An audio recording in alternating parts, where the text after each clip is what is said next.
here is Dane Brugler, is a really good draft guru type guy, and it's early, and we'll leave it on this page for just a second. He put this out on ESPN.com. He's going to join us tomorrow at about this time. Here are, and we'll keep it here, all the asterisks next to the names, and there are it's in order, 1, 2, 3, 4, 5. All of them are underclassmen, which obviously they still have the option of coming back or leaving. The number one prospect on Dane Brugler's 2023 NFL draft list, preseason rankings, Will Anderson, the outside linebacker, edge rusher from Alabama. Yeah. I mean, look, if I had a Heisman vote last year, he would have been my guy. I think I even sent you, like, when you asked, like, when you kind of say, like, because you have a Heisman vote, one of the things you do to kind of do your research is kind of take the temperature of where we are. I said, I think Will Anderson and Aiden Hutchinson would have been my top two last year. And part of that is because I'm maybe on a little bit of a soapbox about defensive players. But I am. I thought those two were the most deserving. Yeah. I hope somebody wins it and dedicates it to Ndamukong Suh getting screwed a few years ago. I would have Ndamukong Suh there if that ever happens again. Will Anderson won. Jalen, Georgia lost all these guys on defense. Number 2 prospect, and this is a preseason ranking from Dane Brugler on ESPN, is Jalen Carter from Georgia. Big old defensive tackle. C.J. Stroud, the quarterback at Ohio State, who had a monster year. Ringo, Georgia, defense lost so many guys, and 2 of the top 4 prospects, according to Dane Brugler, and probably a lot of other people are also defensive players at Georgia. And then Bryce Young, the Heisman Trophy winner. Leave that up for a second, Garrett. The quarterback at Alabama is 5'11", 197. I knew he wasn't as big as C.J. Stroud, but that number jumps off at me a little bit about Bryce Young, which is probably the thing that will get poured over the most about him in the draft process. But all those guys that's probably about how it will stay for most of the year. Now, somebody's going to sneak up into there that we're not talking about that is further on down the list. But, yeah, those guys will still all be probably in the top 10 when it comes end of the year. Now, there are others, and these are those players who are in the Big 12. These are the college players that are in the Big 12. I think there's 4 or 5 of them. Will McDonald, the 4th, edge rusher from Iowa State, talks about the fact that he was a hell of a player for Iowa State and has a year left, 6'4", 226. NFL teams want athletes who can get to the quarterback. He had double-digit sacks in each of his last 2 years. So that's number 30. 28 is a local kid. Young man, Quentin Johnston, wide receiver who played high school football at Temple, 30 miles south of Waco. TCU had a big game against Baylor last year. Size, strength. He really has grown into his own because he was always a threat when he was at Temple, but they played against short, tiny corners, and it just seemed like he took advantage of that. And we saw him twice.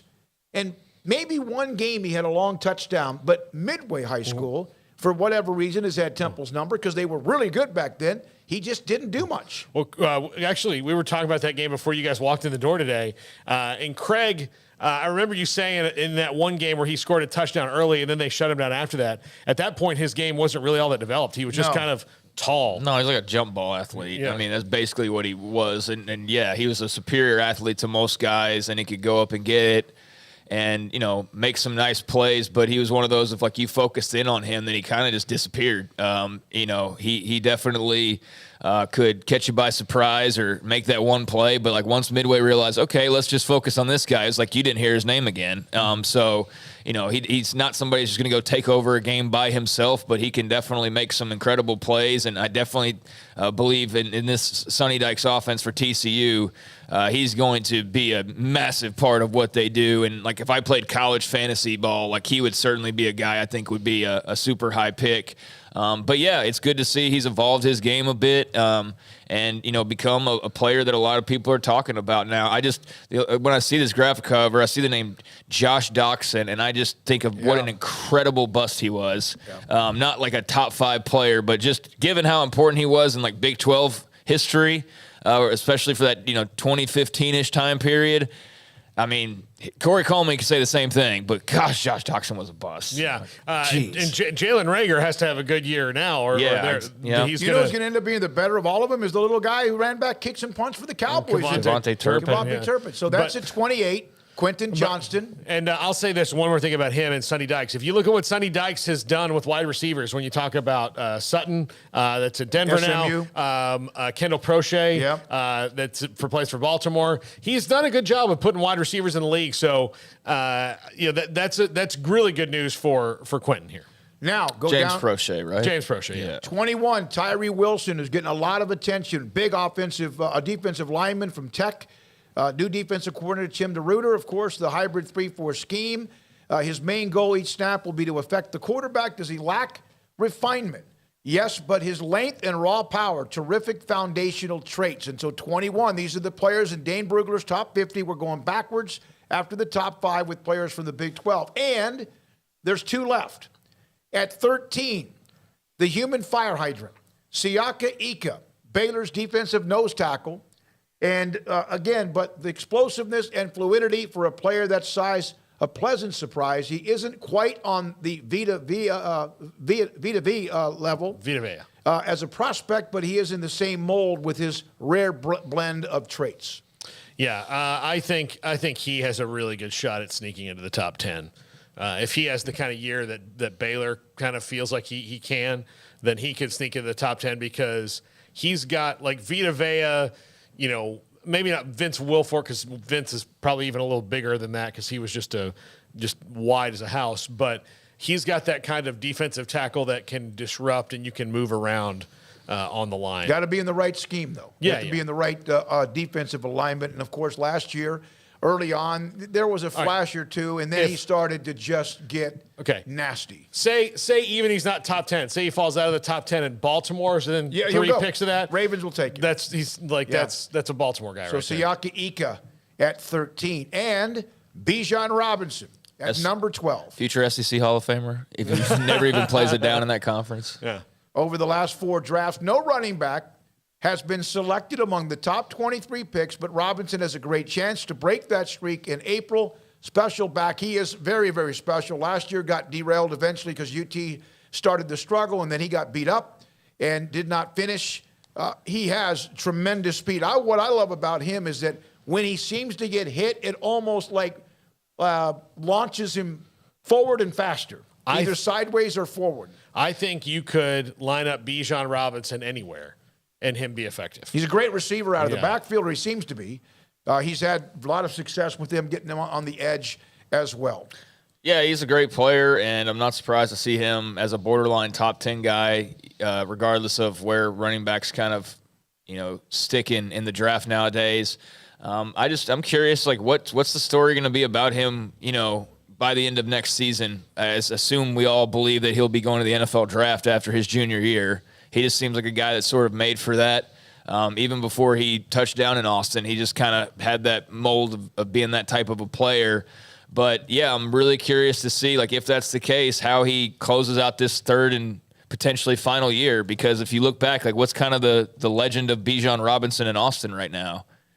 I mean, everybody loves him. He's a great player. But, like, what are you going to look back on and say, like, remember Bijan Robinson? Like, it coincides with, like, the Sark era. So, I mean, what are the notable... The thing that will happen with Bijan Robinson is that fans will look back because every team has one and go, we had that guy exactly and this right. was that. Yep.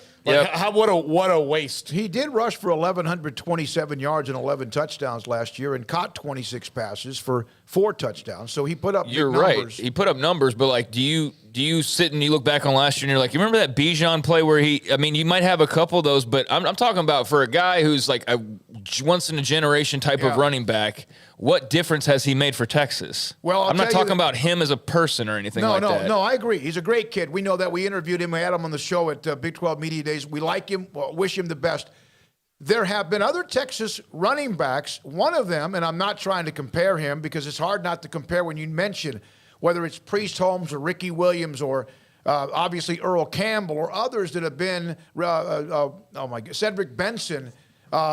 There are some that just really did not flourish until maybe later in their career. Earl really kind of they tried to figure out what they were going to do with him. They finally put him in the right spot, and he took it off his junior year and senior year at Texas. No, I think it's I'm coming from more Paul's direction. It's like they had him and they barely got bowl eligibility every year that he was there. Like that's what I'm talking about. Yeah, they have one tree in the crop that's giving you fruit. Right. And then like that's all they can do.